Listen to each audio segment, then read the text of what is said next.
Lorsque je donnais toujours des cours d'anglais, j'en ai donné des milliers et des milliers aux francophones. Des fois, j'utilisais certaines tournures de phrases pour dramatiser les choses, comme par exemple, je vous l'ai dit 1 millier de fois. Et certains élèves disent « Oh non, coach, vous l'avez dit seulement peut-être 4 ou 5 fois. » Et d'autres fois, j'utilise des tournures pour dramatiser des faits qui sont mal interprétés par certains étudiants et donc qui causent une grave confusion en classe. Eh bien, ces tournures pour dramatiser les choses sont utilisées tous les jours par les Américains. On les appelle des hyperboles. D'ailleurs, nous en avons plein en français, n'est-ce pas? Aujourd'hui, je vais vous donner certaines hyperboles. Est-ce qu'on dit une hyperbole ou un hyperbole? Écrivez-moi ça en commentaire. Certains hyperboles qu'on utilise tout le temps. Alors, à vos carnets de notes, ready, let's go. Hello everybody, it's Coach Joe, your English coach. So without further ado, let's get started. Et écrivez-moi en commentaire, hein, je suis sérieux.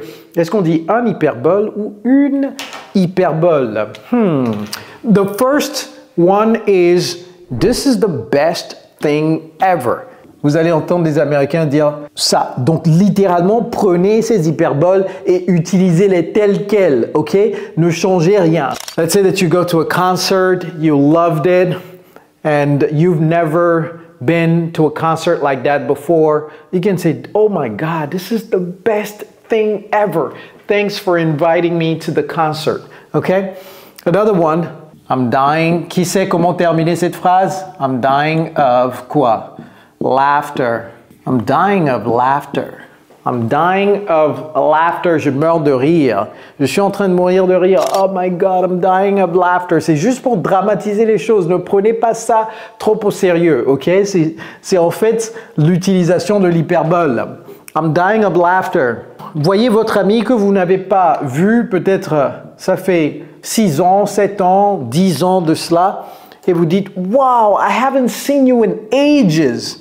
Ça fait des siècles que je t'ai vu. Ok, I haven't seen you in ages. Ça fait des années, oh my God.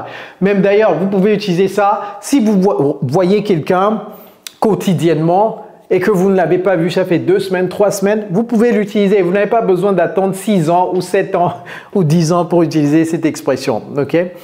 I've told you a million times. C'est ce que je vous ai dit en intro. I've told you a million times. Disons que chaque fois que vous répétez quelque chose à votre collègue, il oublie. Vous avez répété ça 3 fois déjà, il a oublié. La 4e fois, vous pouvez dire ça. Hein? Why you keep forgetting this? I've told you a million times. All right? N'utilise pas la photocopieuse pour photocopier des choses personnelles. I've told you. Est-ce que vous utilisez la photocopieuse de votre bureau pour photocopier des choses personnelles? Attention, je vais dire ça à votre patron. Écoutez, pourquoi je fais des blagues durant le cours? C'est parce que je veux que vous soyez décomplexés lorsque vous apprenez l'anglais. Parce que l'anglais est facile. En fait, c'est la façon dont nos profs nous ont enseigné l'anglais à l'école là, qui nous rend crispés à l'idée de l'apprendre. La preuve que l'anglais est facile, nous avons déjà aidé des milliers de francophones, tout comme vous, dans plus de 50 pays du monde, à maîtriser cette langue. Donc, si vous êtes intéressé à ce qu'on vous tienne la main dans ce processus, dans la barre de description, il y a un lien. Cliquez sur le lien, renseignez vos informations et moi-même, je vais vous contacter pour vous en dire plus. OK? All right, so 1, 2, 3, 4. The next one, I'm so hungry, I could eat a horse. J'ai tellement faim, je suis tellement affamé, je peux manger un cheval. Ça ne veut pas dire que vous voulez manger un cheval. Donc, si un Américain vous dit ça, ne lui dites pas « Oh, you eat horse? Who is this guy? You eat horse? » Non, ne posez pas une question pour éclaircir la chose. Vous voyez, si quelqu'un vous dit « Oh, je meurs de rire », ne dites pas « Oh, ça va? Est-ce que vous avez besoin d'aide? » Non, la personne n'a pas besoin d'aide. Il est en train d'utiliser une hyperbole ou un hyperbole. J'espère que vous l'avez mis en commentaire pour moi. Je pense que c'est une hyperbole. Une. Ça sonne mieux. Une hyperbole. Un hyperbole. C'est une, n'est-ce pas? All right. I'm so hungry I could eat a horse. Les francophones, ceci n'est pas hungry, hungry, non. C'est hungry. I could eat a horse. Et ce n'est pas horse, c'est horse. Prononcez le H. Pour l'hôtel, prononcez le H également. C'est pas hotel, c'est hotel. Hotel. All right? Disons que vous avez beaucoup de travail. Beaucoup de travail.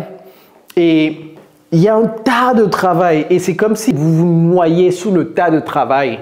En anglais, vous pouvez utiliser l'hyperbole qui dit I'm drowning in paperwork. Peut-être que le travail que vous avez, c'est un tas de paperasse qu'il va falloir lire ou bien un tas de rapports qu'il va falloir éditer ou quelque chose comme ça. To drown, c'est se noyer, ok? I'm drowning in paperwork. Paperwork, c'est juste la paperasse, ok? La paperasse.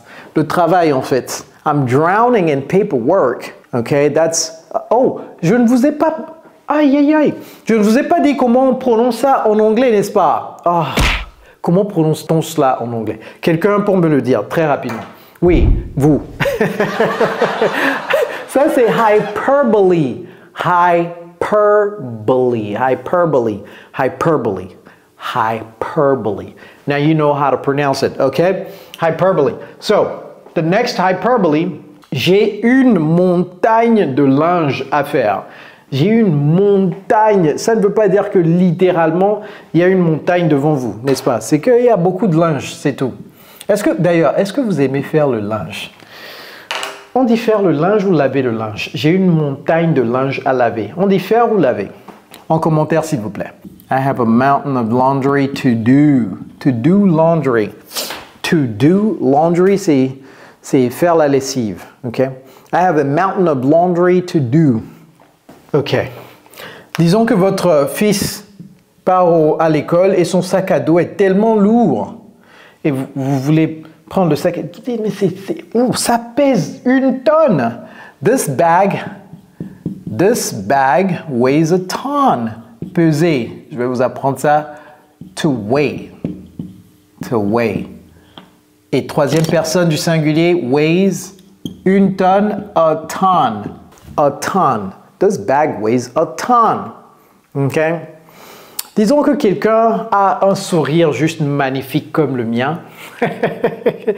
Et vous dites, waouh, cette personne, son sourire, vraiment, ça éclaire toute la chambre ou bien toute la pièce. Comment dire ça?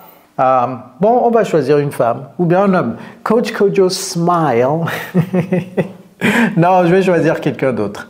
Qui va-t-on choisir? Peut-être Aminata? Aminata's smile. J'ai mis l'apostrophe et le S parce que c'est le sourire d'Aminata.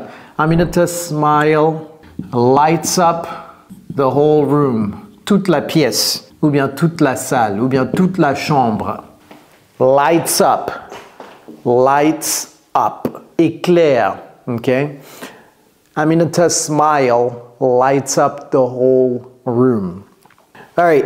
Peut-être que vous allez acheter le tout dernier iPad ou bien tablette ou bien iPhone et il y a une très longue file et vous dites waouh, la file est kilométrique. En anglais, comment dire cela? Vous pouvez dire the line at the store is a mile long. The line. La file, okay, the line. Ne dites pas the file, okay? The line at the store. On va le mettre au passé. Peut-être que vous y avez déjà été. Donc, vous dites, wow, la ligne était très longue. The line at the store was a mile long. Donc, si quelqu'un vous dit ça, ne lui dites pas, oh, est-ce que vous avez mesuré ça? Non, la personne va dire, hein?